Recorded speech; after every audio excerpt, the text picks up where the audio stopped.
Hello, everybody. I'm very fortunate today to be joined by one of our former alumni, Asaelia, who left us in BSJ in 2015. Is that right, Asaelia? 2015, yeah. 2015, so 10 years ago now. And Asaelia has reconnected back with the school and been doing some incredible things since you left that we're very excited to share with you. So Asaelia and I are going to have a chat about some of these things that you've been up to. So welcome back to BSJ, Asaelia. Thank you for having me. Lovely to have you. Now tell us, since you left BSJ in 2015, where did you go to from there? What have you been up to in that time? Right. So since I left BSJ, I went to the University of Exeter to pursue my bachelor's degree. I studied psychology and for 3 years, and then I went to University College London in the UK for a year to pursue my master's in clinical mental health sciences. And then when I came back here for good, around a year later, I pursued master's in adult clinical psychology at University of Indonesia to pursue my professional license. Such an incredible field, and the work that you have done is so powerful, but also so important for young people today, isn't it? Yeah. All of this industry that you've been immersed in. Whilst you're at university, because this is, a big time for our students preparing and moving on, what are some of the things that you felt really helped you whilst you're at university, and what are some of the things that you had wished perhaps you'd done more of at school to be able to bring into that university experience to help you succeed? Yeah, I think coming into university, I didn't really have a lot of expectations, especially in terms of the academic pressure, sort of trained back here in BSJ. But I think one of the main things at university is that it's more accessible to find like counseling services or just the support and help when I feel challenged at university, and especially I was away from home and I was just there on my own. Yeah. But I think a lot of I went to the well-being counselor as well for around once or twice, and they gave a lot of validation, affirmations, and just really supported me emotionally. And just gave me recommendations on how to, practice self-care and help me labeling like what I was feeling back then. Yeah. And that was just very helpful and strengthening my my emotional health during that time. Yeah. Because it's such a big time, isn't it? Moving away and away from family and being immersed in this whole new environment. It's huge. Yeah. Now, Asaelia, you have since university, not only, gone away and done this incredible learning and degrees and masters, but you've come back to Indonesia and you're doing great work here as well. Can you tell us about what you've been doing since you returned? Yes. So I actually built a non-profit organization. It's called Universtity, because I learned that in the UK, like the mental health services is very much accessible. It's visible, like even in the student spaces. So students can just go anytime. But I see a stark difference back here where it's very much stigmatized and very isolated. And so I realized that I wanted to at least help improve the mental health service here. And so I built this community or this organization to help break the stigma.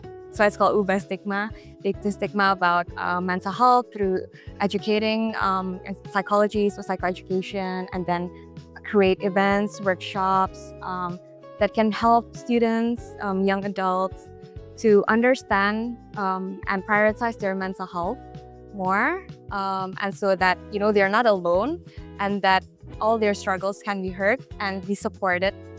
And so that's what I've been doing, and understanding the demand that there is while I was working in this organization. Yeah. It made me pursue the master's degree. So now currently I'm a clinical psychologist.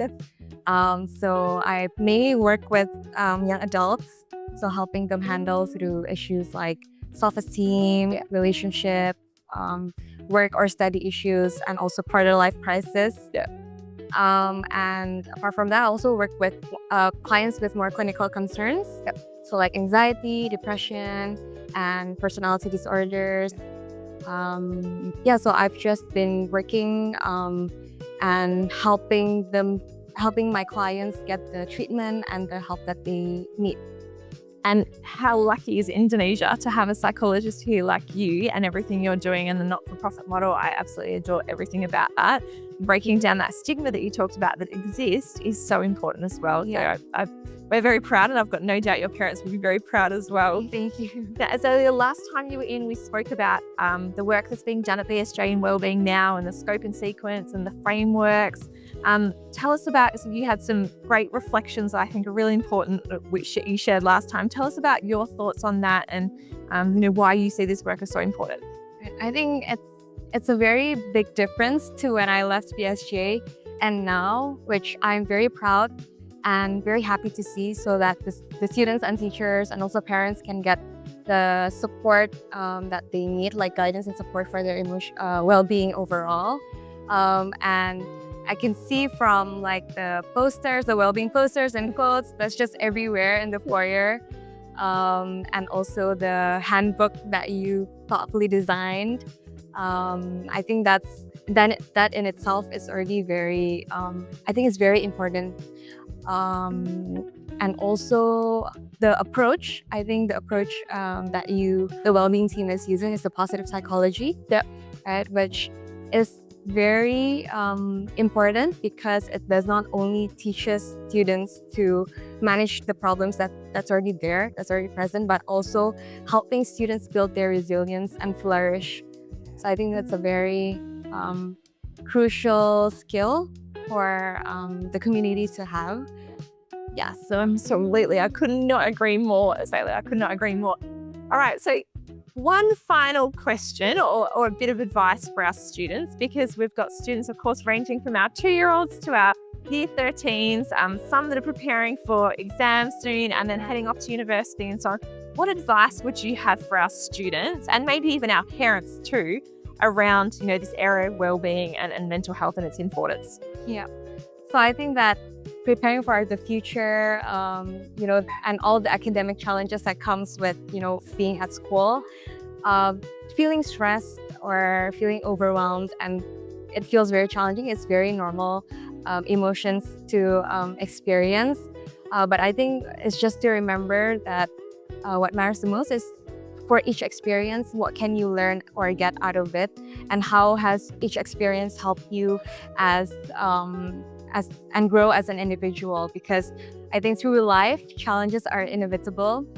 And I think resilience is a skill or is the key to what can carry you through life. Yeah, so I think that's all from me. I absolutely love it.